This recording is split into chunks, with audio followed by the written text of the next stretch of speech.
So I'm here in Gallipolis, as those of you who saw me a while ago, across the street at the Ariel Theater, as I learned it's pronounced. Yes. It is. It's Ariel, yes, isn't it? And now I'm so excited to be able to be here with Miss Marianne Campbell, who has met Maybelle McIntyre, knows the history of Gallipolis, and has had a fascinating career in her own right.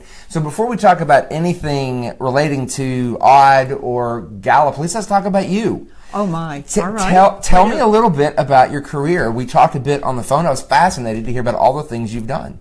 Well, I graduated from Pennsylvania College for Women. I was born and raised in Pittsburgh. Graduated from Pennsylvania College for Women, which is now Chatham University. And the first day of my junior year in college, my father passed away, and my mother was from here originally.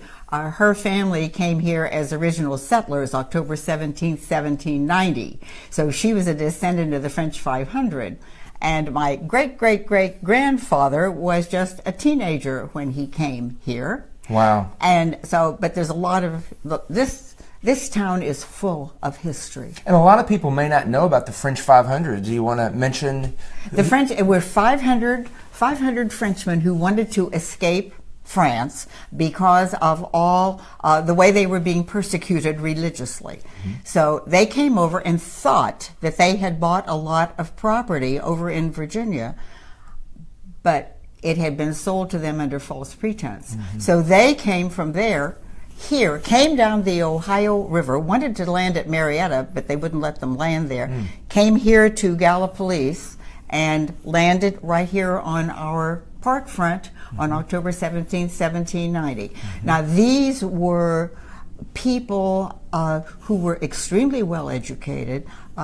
They were craftsmen, they were doctors, lawyers, all of this. And they wanted to get out of France. So they came here and landed, and that was the beginning.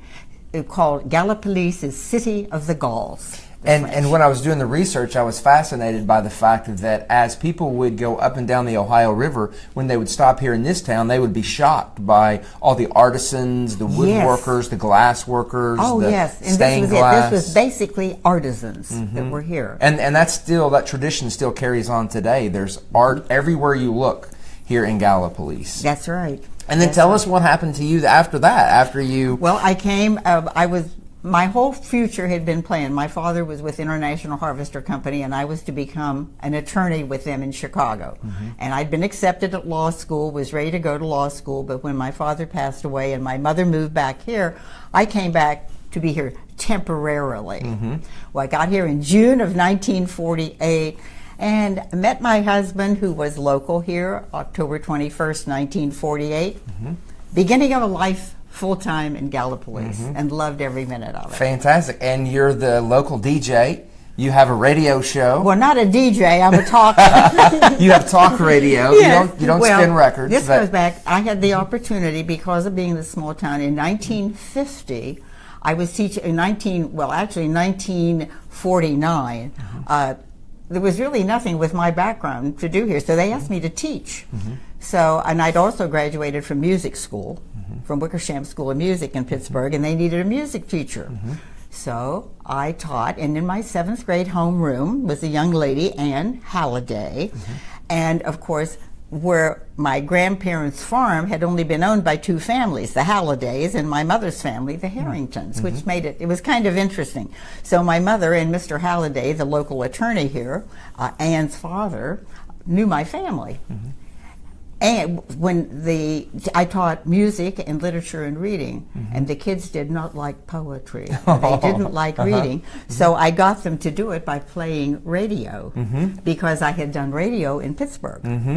And they loved it. She goes home and tells her father, we played radio today. And he wanted to put on a radio station. Make a long story short, asked me if I wanted to be a part of it, and I did. And we put it on the air June the 19th, 1950. WJEH, standing for his name, John E. Halliday.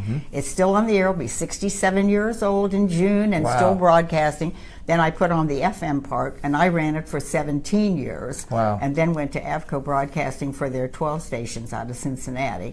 Came back here when they formed the hospital, and they asked me to come there, and I was there 31 and a half years. Wow. Retired in 2002, but my broadcast career, I've been a broadcaster all my life. Yeah, that's fantastic. And still, is your show weekly? And yeah, it's 13. It's in the 13th year now. 3 days a week, Monday, Wednesday, and Friday. And you were on my show. I was honored to be on your show. Oh, I was thrilled to have you do that. We're just so proud to have you here and to have you recognize O.O. McIntyre. Yeah. Oh, well, speaking of O.O. McIntyre, tell me about Maybelle. What are your memories of... She was wonderful. I met her right after I came here. My mother knew her, of course, having been born and raised here.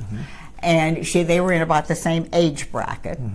And so she immediately asked me to join the literary club here, the Philomathian Club, which I did. So I got to spend a lot of time with her. And then in broadcasting, she always spent her winters in New York, so she asked me to visit her when I'd come to New York for broadcasting, because I would go and visit agencies and sell time to get them on the station, national accounts. And so I would visit her in her beautiful apartment off of Fifth Avenue. Wow. And what do you remember about her? What kind of person was she? She was the most generous, thoughtful, real person you ever wanted to know. She was just fantastic. And then, of course, I see her here in the summertime at her lovely home over on State Street, Gatewood. Gatewood, that's right. And, of course, that has a lot of history, which you covered in your book. Well, so... did you ever hear her talk a lot about Odd? Do you remember what she would say about him? Or? She really didn't. She was more interested. She was always talking about asking you what you were doing. Wow. She was always interested in the person she was talking to. Yeah, that's interesting. Were there pictures of Odd around in her? Yeah, from what I've heard, that she kept it a lot like he was still around. Like absolutely. Oh, she did. But he never got to see it, as you know from your book. It was built. But she came back, and it was the only Rolls Royce in town. And of course, you talk about the Rolls Royce in your book. And she had her chauffeur, and of course, because she was born and raised here, she knew everybody. And she was just a part of the town. Wow, that's amazing. But she was the famous part of our town. Absolutely. Do you think people in town still remember Odd McIntyre, or has his? Of course, they know he's a park. And they know, they see the name. Yes. But do they connect it with a person still, or is that starting to fade? I really don't know how to answer that, because a lot of us are older, remember very well. But some of the younger ones, they know about the O.O. McIntyre Park, and they go out there and use it and enjoy it. But I'm not sure that they really know the background. And that's why this book and the performance that you're going to have at the RL, it means so much. Yeah, it's going to be a lot of fun. Ohio Valley Symphony doing all of this. Yeah, absolutely. And if anybody's in the Ohio area, or even if you just want a little drive, come on to Gallipolis, Ohio tomorrow night, Saturday night. We're going to be having a book signing at 4:30 and then a concert at 7:30. It's going to be a lot of fun. You're going to be there, I'm assuming? Oh, absolutely. Okay. I sit right there in the third row, have season tickets, and never miss the concert. Oh, fantastic. That's awesome. A lot of time to promote it. I had Phil Armstrong, who will be the featured tenor soloist tomorrow night, hometown young man. Tell me a little bit about him. That's interesting as well. Philip is the most interesting young man. When he was still in high school, he had this gorgeous tenor voice. And I was very active with the Chamber of Commerce back then, and had him come and sing the Star Spangled Banner to open our meetings. So here's this young high school student with this gorgeous voice. And then from there, he won all kinds of awards and scholarships, continued his musical career. So he is not only has his degrees in music, but also in business, and an extremely successful businessman in Tulsa, Oklahoma. He's been there 20 years. Wow. And he's with Subway and right at the top. That's fantastic. And I've heard everyone rave about what a great voice he has. Oh, his voice is amazing. Yeah. And of course, you were on my show, and I had a wonderful interview with him by phone from Tulsa. So he will be here tomorrow night. And of course, his family is right here. His mother and father are very active. His father is a minister, and his mother is retired from the University of Rio Grande. Oh, fantastic. So they are lovely, lovely family. And it's interesting to me that you all say Rio Grande instead of Rio Grande. Oh, yeah, it's Rio Grande. Rio Grande, yeah. If you're in Texas, it's the Rio Grande. But if you're here, it's Rio Grande. Rio, yeah. University of Rio Grande. But they refer to it just as Rio. Yeah, Rio. Okay, Rio. Now, see, I'm learning all the inside scoop so that I can be... But you said Gallipolis correctly. Yeah. That was one of the things. I've got to tell you this story. Mr. Halliday, of course, was from the French. The Halliday family were direct descendants from 1790. And he told me when I ran the station, he said, now there's only one reason I would ever fire you. And I said, what's that? If you ever let an announcer say anything other than Gallipolis. So I tried to train them carefully because even people who live here say Gallipolis. Yeah, well, Gallipolis, and back when the bridge fell all those years ago at Point Pleasant, the connected Point Pleasant to Gallia County, some of the things, and even Lowell Thomas called it Gallipolis. Yeah, I actually tried to find YouTube videos to play to hear, because it is hard to know how to say Gallipolis. Well, the easiest way is to remember the police gallop after you if you misbehave. That's exactly what I read somewhere, so that's how I remember it. Gallipolis, city of the Gauls. Yeah, that's fantastic. Well, it's also a beautiful town, so if anybody's coming this direction, or if you were looking for a nice road trip, we have the most here. Beautiful park you will find anywhere. It's a full block. Yeah, it's amazing. Full block, square. And right along the Ohio River. Right along the Ohio River, and just recently we have built an amphitheater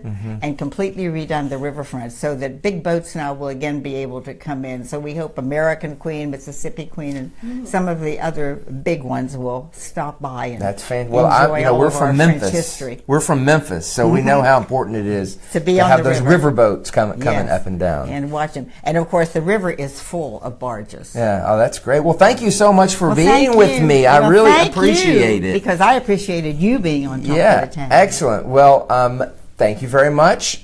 Stay tuned. We got more fun things happening from Gallipolis.